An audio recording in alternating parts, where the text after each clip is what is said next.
Ovary, fallopian tube, uterus, vagina और vulva. इस नाम को जान गए। मादा जनन तंत्र के प्रमुख 5 भाग जो हमेशा आपको याद रखना है ना। परीक्षा में किस प्रकार से लिखेंगे? मादा जनन तंत्र के बारे में दे दिया क्वेश्चन, सचित्र वर्णन करने के लिए प्रश्न रहेगा मादा जनन तंत्र का सचित्र वर्णन करें। तो सबसे पहले मादा जनन तंत्र के बारे में 2 लाइन लिख दीजिएगा। उसके आप फिगर ड्रॉ करते हुए इसके प्रमुख भागों को लिखिएगा और सब भाग को एक्सप्लेन कर देना है। आसानी से आपको 5 में 5 मार्क्स मिलेगा। तो सबसे पहले मादा जनन तंत्र के बारे में लिखिएगा। इतना ऊपर में कर देना है, मादा जनन तंत्र में पाई जाने वाली प्रमुख रचनाएं निम्नलिखित हैं। नहीं भी ज्यादा लिखना है, 1 लाइन ऊपर में दे देना है। जैसे ही आंसर लिखिएगा तो मादा जनन तंत्र में पाई जाने वाली प्रमुख रचनाएं निम्नलिखित हैं, ये सभी नामों को लिख देंगे। Ovary, fallopian tube, uterus, vagina, vulva. छठा दीक्षा है, आपको याद है तो दे सकते हैं, 7वां दे सकते हैं, लेकिन 5 को कम से कम एक्सप्लेन करना होगा बोर्ड एग्जाम में। परीक्षा के दृष्टिकोण से इस 5 को टॉपिक को, ये 5 पॉइंट्स जो है इसके बारे में वर्णन करेगा, तब ये जगह आपको 5 मार्क्स मिल सकता है। छठा में आता है सहायक जनन ग्रंथियां, एसेसरी रिप्रोडक्टिव ग्लैंड्स, और 7वां है मेमोरी ग्लैंड्स, जिसे दुग्ध ग्रंथियां बोला जाता है। अर्थात जब बच्चे जन्म लेते हैं तो माताओं में जो दूध बनाने का काम है वह भी ग्लैंड्स हैं, उसी ग्लैंड्स को मेमोरी ग्लैंड्स बोला जाता है। तो ये जन्म के बाद इसकी भूमिकाएं होती है, लेकिन मेन 5 भूमिकाएं होती है ना। फर्टिलाइजेशन से लेकर है ना पार्चुरेशन तक ये 5 अंगों का मुख्य योगदान रहता है। तो सर्वप्रथम फिगर बनाते हुए इसमें यह देखना है कौन सा ऑर्गन्स कहां रहता है। ये वाला ऑर्गन्स आप देख रहे हैं 1 नंबर में हमने लिखे हैं ओवरी। ये वाला ऑर्गन जो है ओवरी है। इसमें देखिए डायग्राम में ये वाला आपको ओवरी है, ये वाला ओवरी है, और इस ओवरी के नजदीक से कीपनुमा उंगली के समान इस तरह से रचनाएं पाई जाती है। यहां पर भी देखिएगा किस तरह से उंगली के समान पूरा फैला हुआ है। इसके अंदर देखिए ओवरी इसके अंदर पकड़ा हुआ है, कैचिंग में है। ये जो उंगली के समान रचनाएं हैं इसको कहा जाता है फिम्बरी, इसको बोला जाता है, जो कि एक फैलोपियन ट्यूब का ही हिस्सा है। ये आपका फैलोपियन ट्यूब है, ये वाला हिस्सा, तो ये आगे फैल गया तो इसको फिम्बरी बोला जाता है। तो 1 नंबर आपको ओवरी, ओवरी से जुड़ी हुई देखिए कि नलिका, ये वाला नलिका है, इस नलिका को क्या कहेंगे? Fallopian tube. यहां से ये हो गया ओवरी, ये इसको कैचिंग करेगा, ये जो नलिका है ये नलिका हो गया फैलोपियन ट्यूब। फैलोपियन ट्यूब से होते हुए देखिए यहां पर आ गए, ये है आपका है ना यूटेरस, एक यूटेरस, ये वाला हिस्सा आपका यूटेरस कहलाता है। ये आपका हो गया यूटेरस, गर्भाशय। तीसरा आपको भेजिना, ये वाला जो नीचा यहाँ आपको है ये वाला हिस्सा, ये आपको भेजिना कहलाता है। और सबसे बाहरी छिद्र जो है ये आपका वल्वा है। और ये जो ओवरी है इसको फीमेल ग्लैंड्स भी बोला जाता है, मादा जनन ग्रंथियां भी बोला जाता है ना। जनन के लिए यदि कोई उत्तरदायी है तो वह 1 नंबर में ओवरी है। जनन के लिए जो मेन रचनाएं, मेन भूमिका निभाती है वह है ओवरी, हिंदी में अंडाशय कहेंगे। सबसे प्रमुख जनन ग्रंथियां ओवरी, किसका? मादाओं का, मादा का, ठीक है। मादा की प्रमुख जनन ग्रंथियां पूछेगा तो क्या बोल देना है? ओवरी बोल देना है, इसमें कोई दिक्कत। ओवरी को हिंदी में अंडाशय बोला जाता है। ओवरी के बाद आता है फैलोपियन ट्यूब, तीसरा आता है यूटेरस, चौथा वेजिना, 5वां वल्वा। तो मादा जनन तंत्र के बारे में क्या लिखना है? मादा जनन तंत्र वर्णन करना है तो लिखिएगा मादा जनन तंत्र में पाई जाने वाली प्रमुख रचनाएं निम्नलिखित हैं। मादा जनन तंत्र में पाई जाने वाली प्रमुख रचनाएं क्या लिखिएगा?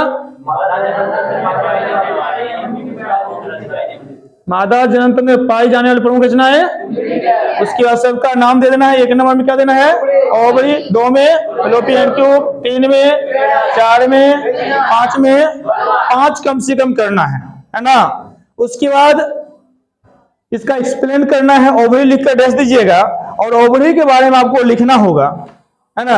आप जानेंगे ओवरी क्या है, तो मादा जनन तंत्र की प्रमुख जनन ग्रंथियां हैं। क्या है? मादा जनन तंत्र की प्रमुख जनन ग्रंथियां हैं। और ओवरी देखिए कितना ओवरी है, एक इधर है और एक जोड़ा ओवरी पाई जाती है।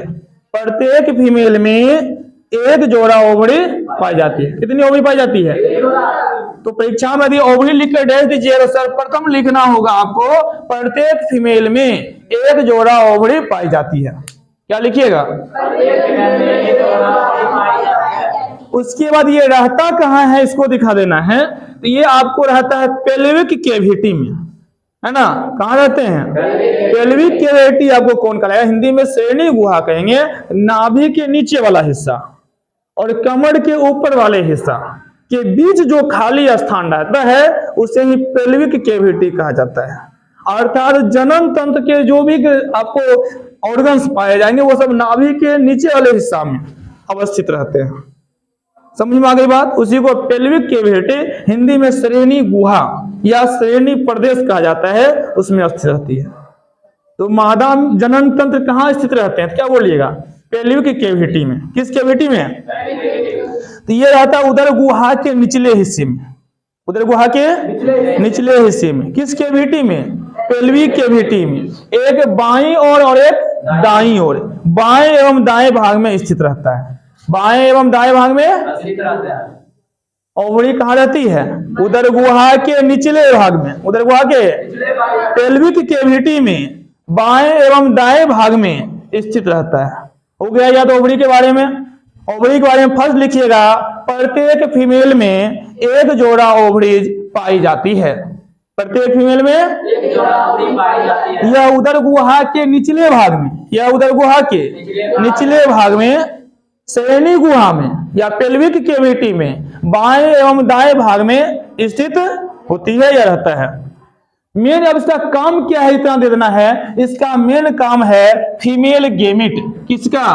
फीमेल गेमिट का, जिसे हम ओवम बोलते हैं। फीमेल गेमिट को ओवम बोलते हैं, हिंदी में अंडाणु बोलेंगे, उसका निर्माण करना। ओवरी का क्या काम है? फीमेल गेमिट अर्थात ओवम का निर्माण करना। तो कम से कम जो है जो मेन टॉपिक है इतना आपको लिखना होगा। तो सर्वप्रथम यह है कितनी संख्या में पाई जाती है, दूसरा कहाँ रहता है, तीसरा इसका कार्य क्या है। ओवरी के बारे में जान गए। ओवरी के बारे में सबसे फर्स्ट लिखेंगे प्रत्येक फीमेल में एक जोड़ा ओवरी पाई जाती है। दूसरा बताना ये कहाँ रहता है? तो ये उदर गुहा के नीचे पेल्विक कैविटी में बाएं एवं दाएं भागों में स्थित रहता है। यह फीमेल गेमिट ओवम का निर्माण करता है। हो गया याद?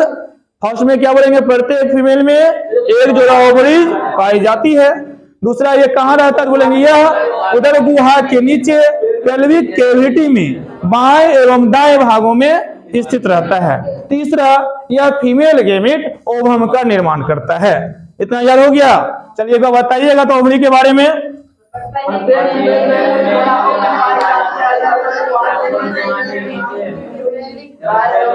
उदर गुहा के नीचे पेल्विक कैविटी में बाएं एवं दाएं भागों में स्थित रहता है। इसका कार्य यह फीमेल गेमिट ओवम का निर्माण करता है। कोई दिक्कत? उसके बाद आता है वो फैलोपियन ट्यूब। कौन सा आ जाता है? जिसे हिंदी में अंडवाहिनी नलिका या फैलोपियन नलिका भी बोला जाता है। ये आप देख रहे हैं, ये ओवरी के ऊपर है या नीचे है? ये आपका नलिका है, ये फैलोपियन ट्यूब, ये नली है। ये जो फैलोपियन ट्यूब है ओवरी के कहाँ है? ऊपर है। और ये एक लंबी कुंडलित नलिका है। कैसी नलिका है? कुंडलित, घुमावदार होती है, कुंडलित होती है ना। ऊपरी भाग से एक लंबी कुंडली नलिका निकलती है जो फैलोपियन ट्यूब कहलाता है। इसलिए फैलोपियन ट्यूब के बारे में बोलिएगा, है ना। प्रत्येक ओवरी के, क्या बोलिएगा? प्रत्येक ओवरी के ऊपरी भाग से, किस भाग से? ऊपरी भाग से एक लंबी कुंडलित नलिका निकलती है। प्रत्येक ओवरी के ऊपरी भाग से एक लंबी कुंडलित नलिका निकलती है जिसे फैलोपियन ट्यूब कहते हैं। हो गया याद? फैलोपियन ट्यूब के बारे में क्या लिखना है?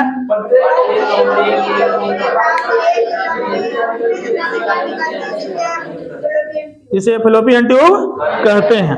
उसके बाद बता देना इसके और विशेष रचनाओं में, तो फैलोपियन ट्यूब में एक विशेष रचना है, ये जो ओवरी के पास वाला रचना है यहाँ वाला, ये उंगली के समान अनेक प्रबंध, यानी कि 5 उंगली, कई सारे आता है लेकिन उंगली के समान रहता है, इस तरह कीपनुमा रचनाएं है ना। इसके बारे में बताना है, जिसको हम फिमबड़ी बोलते हैं। इसको क्या बोलेंगे?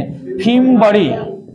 इसको फिमबड़ी बोला जाता है, जो कि एक ओवरी का फैलोपियन ट्यूब का ही हिस्सा है, इसलिए बोलेंगे। इसके बाद प्रत्येक फैलोपियन ट्यूब के शीर्ष भाग पर, किस भाग पर? फैलोपियन ट्यूब, ये आपका फैलोपियन ट्यूब है, ये शीर्ष भाग हो गया है ना। तो शीर्ष भाग पर, प्रत्येक फैलोपियन ट्यूब के शीर्ष भाग पर, क्या बोलिएगा? शीर्ष भाग पर कीपनुमा रचना पाई जाती है। कैसी रचना होती है? कीपनुमा। कीपनुमा का अर्थ है कि अंदर की ओर फैला होना, ये जहां पर सिकुड़ा हुआ, और कीपनुमा मतलब एक बार ये चल गया अंदर, फिर बाहर आने नहीं देता, जाने देगा, आने के लिए नहीं देता, इसलिए कीपनुमा रचना बोलेंगे इसको। कैसी रचनाएं होती है ये? कीपनुमा। तो फैलोपियन ट्यूब के शीर्ष भाग पर कीपनुमा रचना पाई जाती है, जिस पर उंगली के समान अनेक प्रवर्ध है। उंगली के समान क्या होते हैं?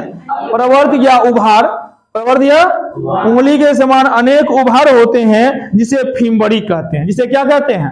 तो फैलोपियन ट्यूब के बारे में सबसे पहले फैलोपियन ट्यूब क्या है इसके बारे में बोल देना है, उसके बाद आपको फिमबड़ी के बारे में बोल देना है। यहां तक कोई दिक्कत? तीसरा इसके कार्य को बताना है। तो फैलोपियन ट्यूब में सर्वप्रथम बोलेंगे, प्रत्येक ओवरी के ऊपरी भाग से एक लंबी कुंडित नलिका निकलती है, जिसे फैलोपियन ट्यूब कहते हैं। उसके करना है, प्रत्येक फैलोपियन ट्यूब के शीर्ष भाग पर कीपनुमा रचना पाई जाती है। प्रत्येक फैलोपियन ट्यूब के शीर्ष भाग पर कीपनुमा रचना पाई जाती है। प्रत्येक फैलोपियन ट्यूब के शीर्ष भाग पर एक कीपनुमा रचना पाई जाती है, जिस पर उंगली के समान, किसके समान? उभार रहता है। उंगली के समान क्या होते हैं? उंगली के समान उभार होते हैं, जिसे फिमबड़ी कहते हैं। हो गया फिमबड़ी के बारे में याद? फिमबड़ी बारे बोल दीजिएगा। प्रत्येक फैलोपियन ट्यूब के शीर्ष भाग पर कीपनुमा रचना पाई जाती है ना, जिस पर उंगली के समान अनेक उभार होते हैं, जिसे फिमबड़ी कहते हैं, जिसे फिमबड़ी कहते हैं। हो गया याद? बताइए अब फिमबड़ी किसे कहते हैं?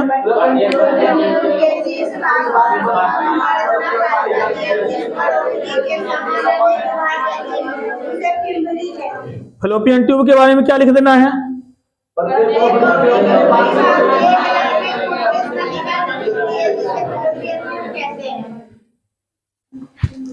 अब जाकर देखिए ये फिमबड़ी का काम क्या होता है। जैसे ही ये ओवरी से ओवम निकलेगा, ओवरी का काम ही है मेल गैमीट अर्थात ओवम का निर्माण करना। ओवम बनता किसमें है? परीक्षा में कहते हैं ओवम निर्माण कहाँ होता है, तो वो आपको ओवरी में। ओवम का निर्माण कहाँ होगा? ओवरी में होगा। और जब ओवम बनते हैं और मैच्योर होते हैं, ओवरी से ओवम निकलते हैं।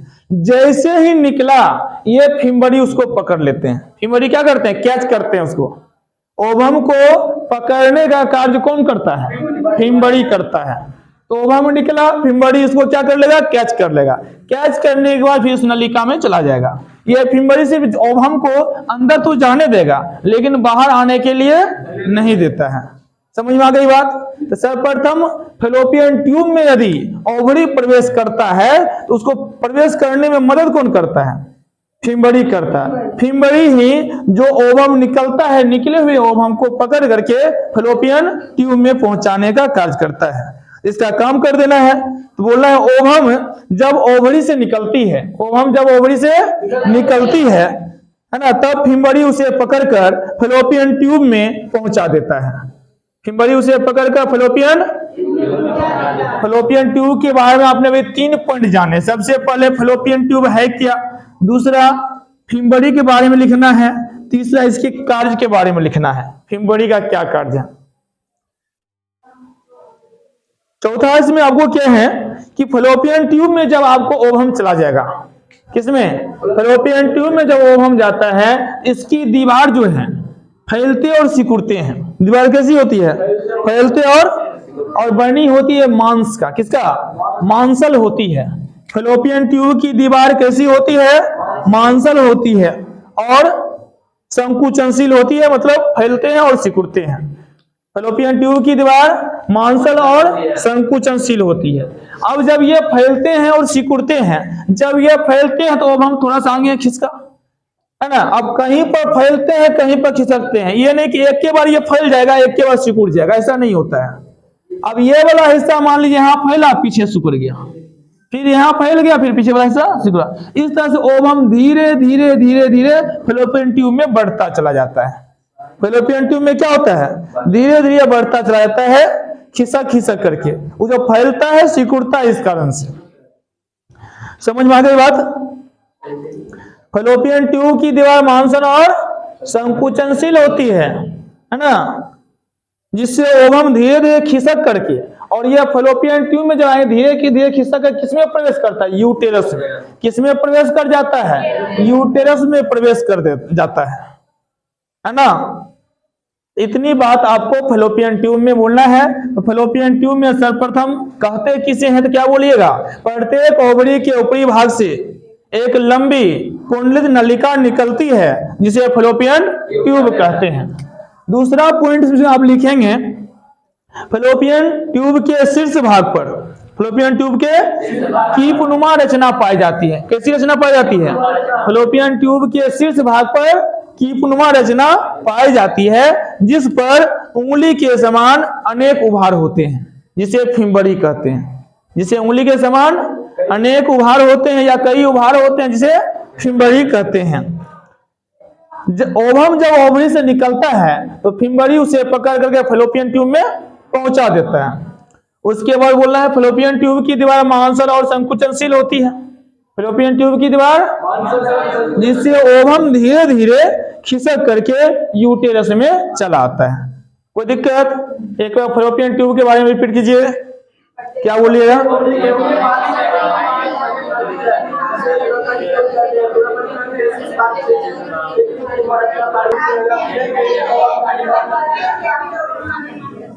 फैलोपियन ट्यूब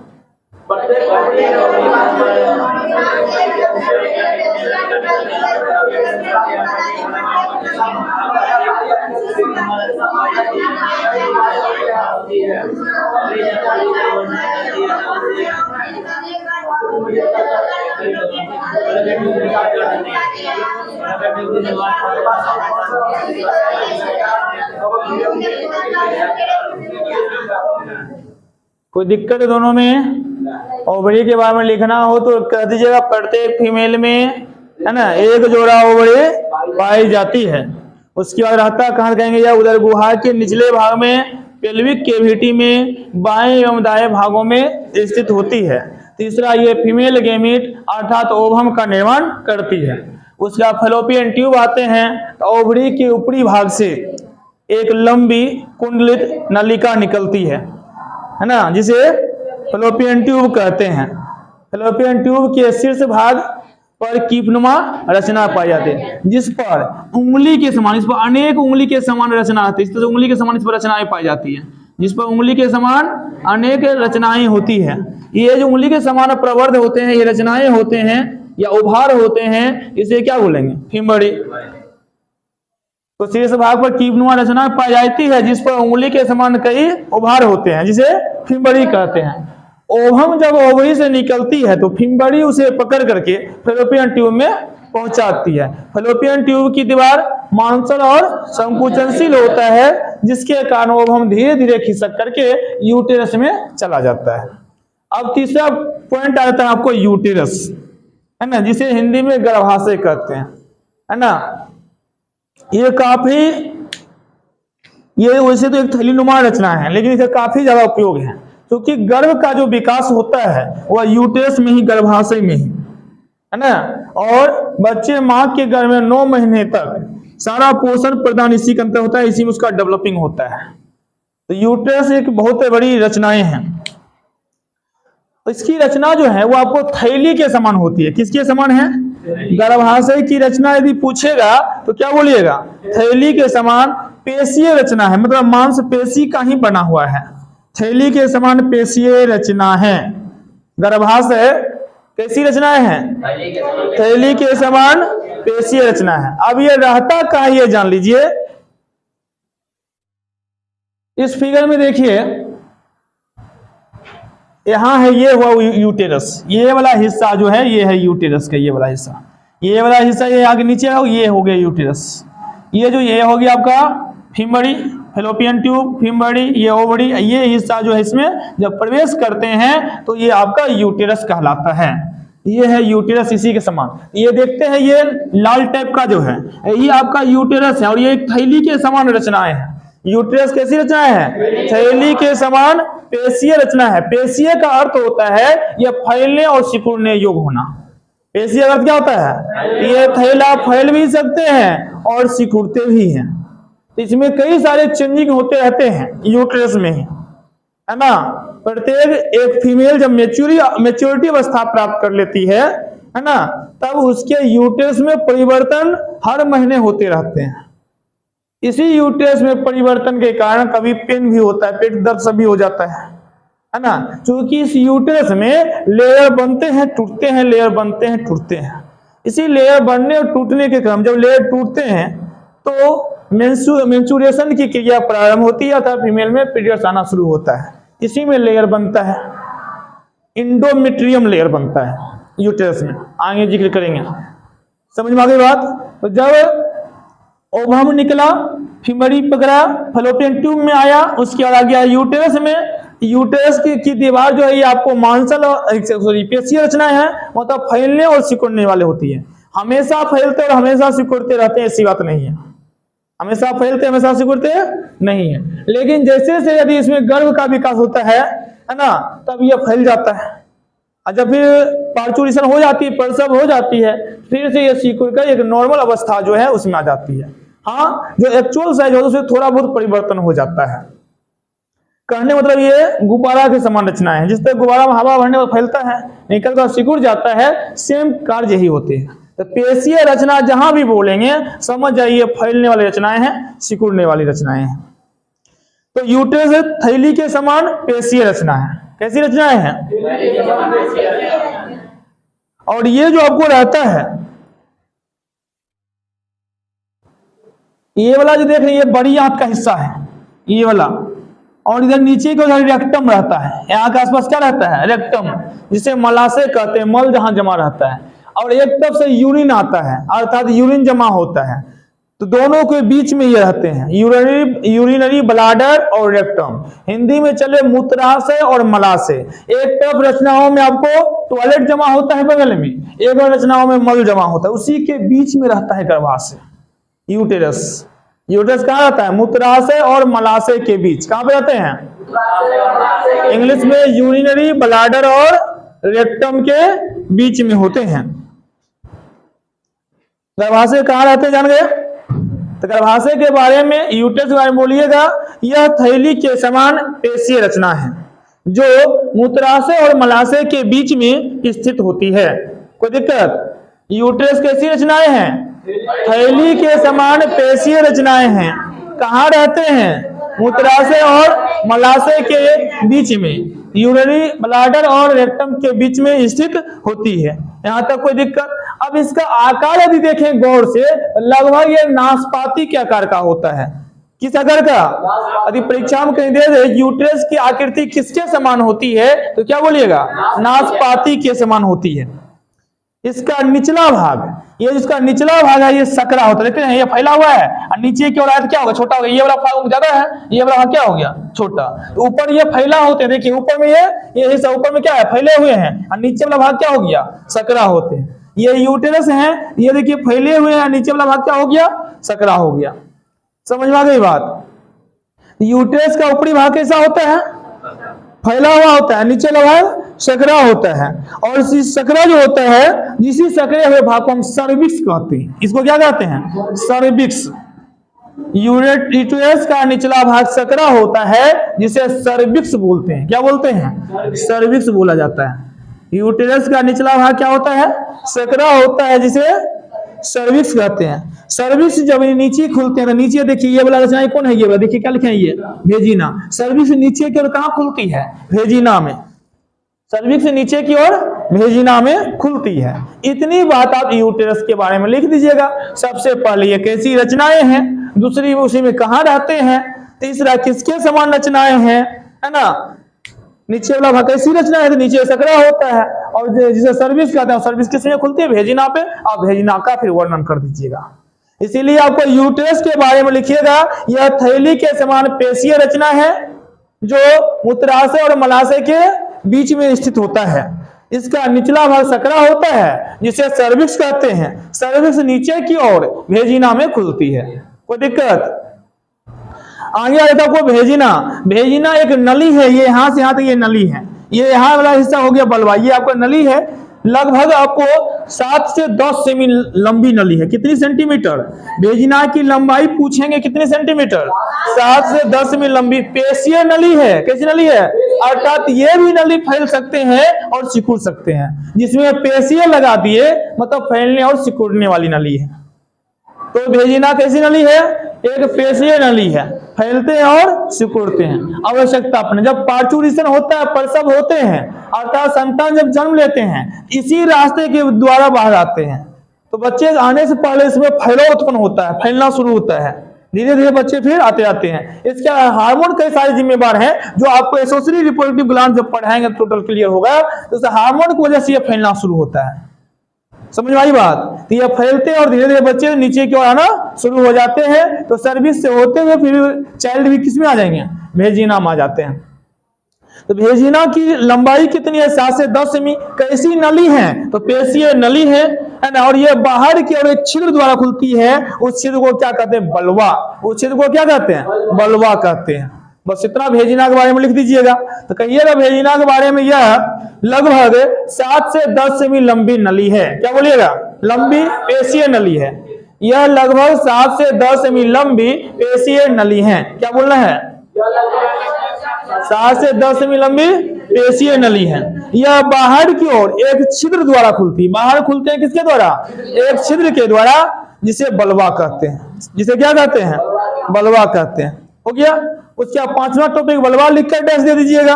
बलवा जो है मादा जननतंत्र का सबसे बाहरी भाग। बलवा क्या है? मादा जननतंत्र का सबसे बाहरी भाग है। अब इस भाग से है ना टॉयलेट भी बाहर आते हैं, मेंस्ट्रुएशन की क्रिया भी यहाँ हो जाती है। यहाँ तक ये स्पेशल ऑर्गन्स हो गया। लेकिन बलवा के समीप जब आते हैं इसमें आपको टॉयलेट की भी नली खुलती है। तो टॉयलेट भी इसी रास्ते से बाहर आते हैं। भेजिना में टॉयलेट रहता है? नहीं, टॉयलेट आपको बलवा यानी भेजिना के निचले भाग से यानी बलवा से निकलना शुरू, वहां पर छिद्र जो है टॉयलेट का होता है। जो नली खुलती है वो आपको बलवा के आसपास ही आकर खुलती है। समझ में आ गई बात? ये भेजिना तक आपका टोटल रिप्रोडक्शन के लिए, जनन के लिए उत्तरदायी था, है ना। अब बलवा का कई सारे काम है। इसी रास्ते से आपको टॉयलेट भी बाहर होंगे। चाइल्ड का जब बाहर आना होता है, मतलब प्रसव जब होती है इसी रास्ते से होते हैं। मेंस्ट्रुएशन की क्रिया भी प्रारंभ होती है तो ब्लीडिंग वगैरह सब इसी रास्ते से होते हैं। समझ में आ गई बात? और फीमेल का कोपुलेटरी ऑर्गन भी आपको दिखा जाए तो यही बलवा और भेजिना खाता है। समझ में आ गया? तो बलवा में जो है ये मादा जननतंत्र का सबसे बाहरी भाग है। इसमें कई सारी रचनाएं रहती है, जैसे लेबिया मेजोरा है, लेबिया माइनोरा है, क्लाइटोरिस है, वेस्टिब्यूल्स है, वेस्टिब्यूल दिए हैं, ये सब हिस्सा जो है वेस्टिब्यूल्स का है। ये सब आपको कहलाते हैं। इसके अलावा सबसे अहम बात जो है बलवा के बारे में जो बोलिएगा वो है हाइमेन। वह क्या होता है? हाइमेन। काफी जरूरी है ये हाइमेन सबसे बाहरी रचनाएं हैं बलवा का। हाइमेन, ये बलवा जो है एक पतली झिल्ली के द्वारा, हाइमेन क्या है? एक झिल्ली है। हाइमेन क्या है? एक झिल्ली है ना। हाइमेन क्या है? एक झिल्ली है, पतली झिल्ली है, इसके द्वारा ये ढकी रहती है। तो कहिएगा बलवा एक पतली झिल्ली से ढकी रहती है। बलवा किससे ढकी रहती है? जिसे हाइमेन कहते हैं। जिसे क्या कहते हैं? बाल्यावस्था में इस हाइमेन का ज्यादा कार्य होता है। बाद में यह हाइमेन टूट जाती है जब मैच्योरिटी आने लगता है। तो ज्यादा परिश्रम करने पर या चोट वगैरह सब लगने पर यह झिल्ली क्या होती है? जब ये झिल्ली टूटती है तो कोई भी लेयर टूटेगा तो ब्लड बाहर आएगा। अर्थात जब ये हाइमेन टूटते हैं तब पर भी ब्लड बाहर आते हैं, ब्लीडिंग होता है। समझ में आया? यहां तक कोई दिक्कत? या चोट नहीं लगने या ज्यादा परिश्रम का काम नहीं करने वाले हैं जो फीमेल होते हैं, है ना, जो साइकिल नहीं चला पाती, नहीं साइकिल चलाती है, नहीं दौड़ती है, मतलब बहुत सिस्टम में रहते हैं, उसका ये झिल्ली नहीं टूटती है। हाँ, जब पहली बार कोपुलेशन किया जाता है, संबंध बनाया जाता है, तब ये झिल्ली टूटती है ना। इसके बारे में कुछ गलत फहमियां भी है। है ना। जब कोई स्त्री की शादी होती है तो उसके जो हस्बैंड होते हैं, यदि कोपुलेशन कर लिया और ब्लीडिंग बाहर नहीं आता तो कहता ये लड़की 2 नंबर हो गया, किसी और के साथ संबंध बना ली होगी। लेकिन ये गलत फहमी है। साइकिल चलाने से, उछल कूद करने से, चढ़ने उतरने से भी ये झिल्ली टूट जाती है। समझ में आ गई बात। इसी पे किसी के जो है ना आरोप से नहीं लगा देना चाहिए, पहले उसका हकीकत जान लीजिए। ऐसे बहुत ज्यादा रहता है, कई सारे घर इसमें बर्बाद हो जाता है, तलाक वगैरह सब हो जाता है, क्योंकि छोटी सी बात है लेकिन बहुत बड़ी बात कर दिया जाता है ये, जिसका बात फैलते फैलते बताइए तलाक तक नौबत आ जाती है। इसलिए इस गलतफहमी से रहिएगा बचे हुए।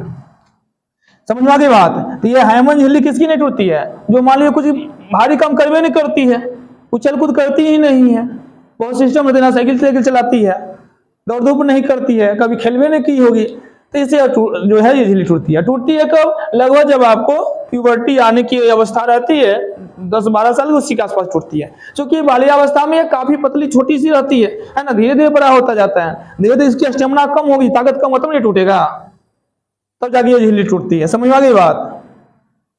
तो ये इतना बात आपको मेल रिप्रोडक्टिव सिस्टम के बारे में कम से कम 5 टॉपिक परीक्षा में वर्णन करना है।